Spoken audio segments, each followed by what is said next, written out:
Welcome to the fourth episode of Investing Kev. My name is Kevin, and in today's video, we will do a stock analysis of Teladoc Health, ticker TDOC, TDOC. We will look at Teladoc's company overview, their financials, potential risks, and future outlook of this company. I hope that you're excited to learn more about this company and that you learned something from this video. Also, I will be leaving a link to the Google spreadsheet below. You can follow me on my journey as I'm investing in 4 different investing strategies. As you see in the growth portfolio, I am currently invested in Teladoc Health. This spreadsheet is free for the community to take a look as a dollar cost average into each stock over the coming months and years to come. There are other things in this spreadsheet, such as a dividend and growth watch list, which is a list of many different companies spanning many different sectors. This is to help people come across companies they may have never heard of and may spark an interest to do some research about the company and whether or not it's worth adding into their portfolio. I will also be posting my stock analysis breakdowns in different spreadsheet tabs, which currently will be my JD.com analysis video and soon to be Teladoc Health. Also, if you like this kind of content, please like this video and consider subscribing to my channel. I am committed to growing this channel, offering as much insight as I can in providing stock analysis as well as portfolio updates. Without further ado, let's learn about Teladoc Health. What is Teladoc? Teladoc is a global leader in virtual care. Looking at their website, they are empowering all people everywhere to live their healthiest lives by transforming the healthcare experience. They are also committed to a culture that embraces individuality. They are accelerating the adoption of virtual care, making high-quality healthcare a reality for more people and organizations around the world. Teladoc has multiple subsidiaries that help drive the overall growth and portfolio of this company. We have Livongo and BetterHelp, and we will take a brief look at both of these subsidiaries. We are on Livongo's homepage. Livongo creates personalized programs that make it easier for people to manage their health. Down here it says, when you join Livongo, you receive health monitoring devices, unlimited strips and lancets, personalized insights, support from health coaches you can trust, and more. As your partner in health, we're here when and where you need us, based on your actual health behaviors and goals. Looking further, they offer connected devices, which helps easily track important health measures from home, personalized insights, health coaching. You have reports for doctors where you can share with your care team, and customize alerts to keep you on track to make sure you stay accountable to your fitness and health goals. And they focus on diabetes management, diabetes prevention, high blood pressure, behavioral health, and weight management. These are issues that dominate America's healthcare system and are definitely rising across the globe, such as diabetes.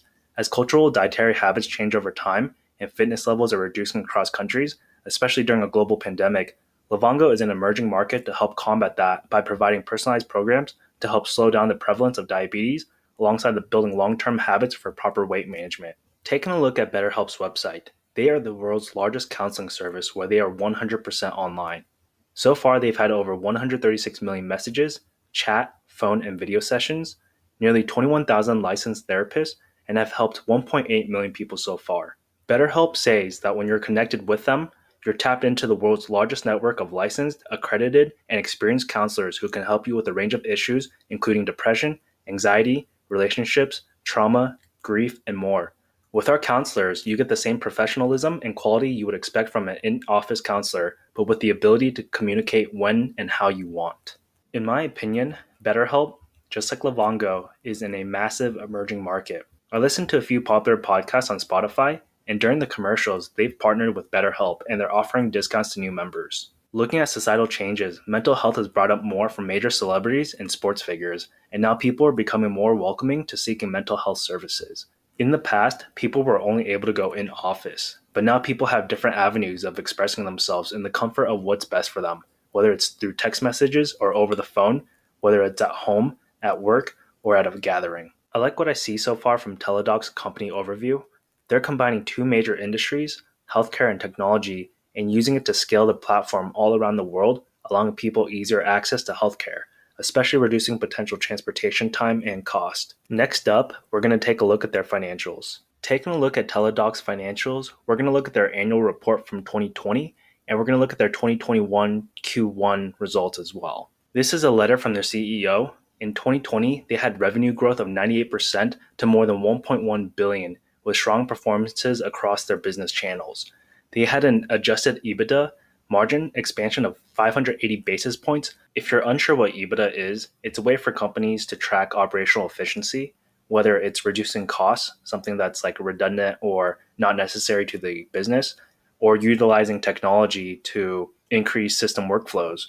There are many ways to increase EBITDA. In this case, Teladoc has increased their operations by 5.8%. Looking at Teladoc Health's 5-year financial history, in 2016, they had $123 million in revenue, and in 2020, they had $1.1 billion in revenue, which looking at the compound annual growth rate over 5 years, it is 54.8%. So back in 2016, when Teladoc was at $123 million, it would need to grow 54.8% every single year to get to its current $1.8 billion in revenue. Taking a look at this compound annual growth rate calculator, I input the $123 million in the starting value and the $1.1 billion in the ending value, and I set the duration to be 5 years, which produced a 54.8% annual growth rate. Looking at their net loss from 2020, they lost $485.1 million, which is not surprising to me, given that Teladoc is a growth company, so they're definitely pushing more money to scaling their business and to saturate the market more and to fend off competitors. You also have to consider that in 2020, that's when COVID broke out on a global scale.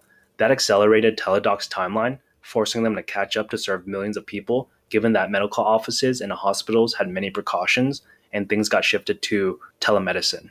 Next, I want to take a look at Teladoc's first quarter 2021 quarterly results. If you take a look at the left-hand side, in the first quarter of 2020, they had $181 million in revenue. And in the first 3 months of this year, they are currently at $454 million, which is a 151% year-over-year growth.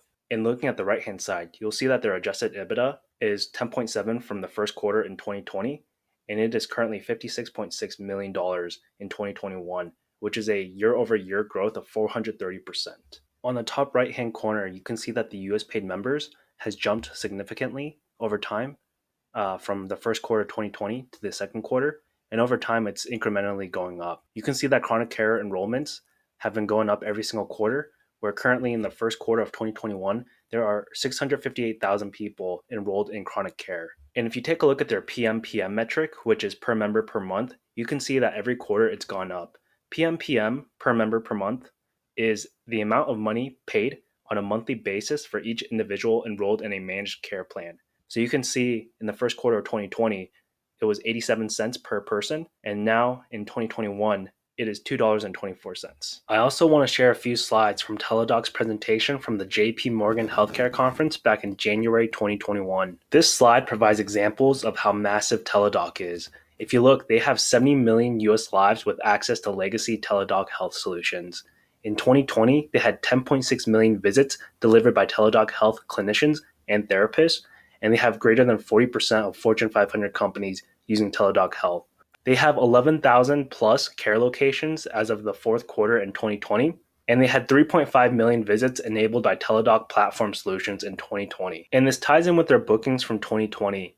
They've had recent client wins with Whirlpool, Tyson, Lowe's, Stony Brook Medicine, and Johns Hopkins Medicine. These are really big name companies and also well-known and well-respected medical hospitals, not just here in America, but around the world. This has resulted in bookings going up 35% year over year.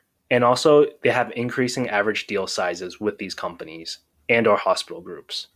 And this slide shows that Teladoc is only scratching the surface when it comes to US memberships.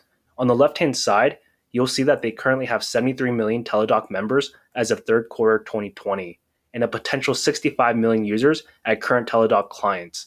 And if you look at the rest of the market, there are 182 million people in that market. And that's who Teladoc is trying to reach out to as they continue to expand their business. So as you can see, this is a very untapped market. And one thing that's driving Teladoc in their future is Primary 360.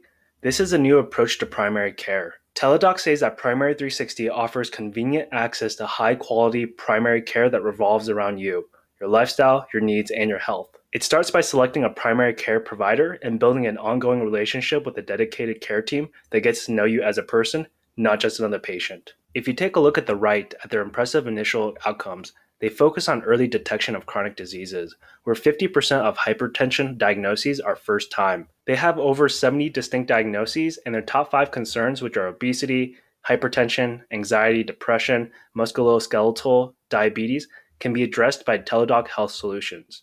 The entirety of healthcare is here through wellness and prevention, diagnosing and treating, referring and coordinating, and monitoring and managing. Having everything centralized for ease of access is what Teladoc has shown a commitment to doing, as they want to empower people to take control of their health. And Teladoc has a compelling economic model that provides revenue growth, visibility, and operating efficiency.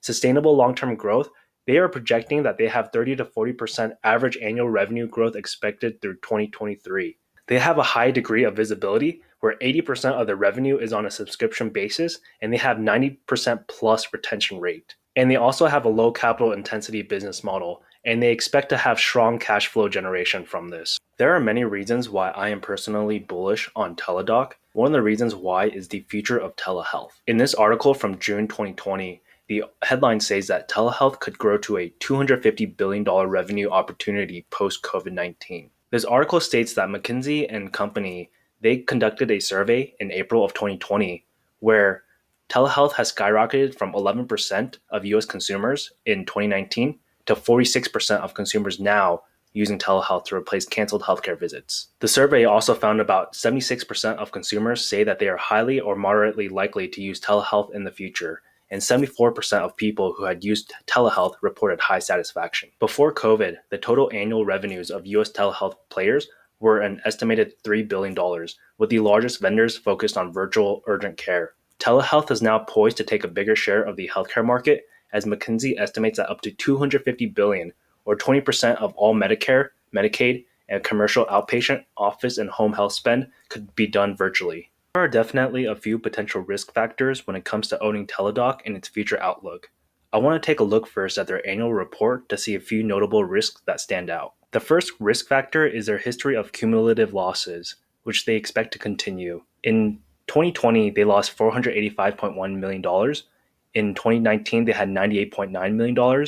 And in 2018, they had $97.1 million for a cumulative deficit of $992.7 million as of December 31st, 2020. Given that they're in an emerging market and that there are going to be future players, it makes sense that they're continuing to take their profits and reinvesting it back into the company so they can have a stronger stakehold of the market share and also to fend off any future competitors down the road. This is a risk factor to any growth company out there.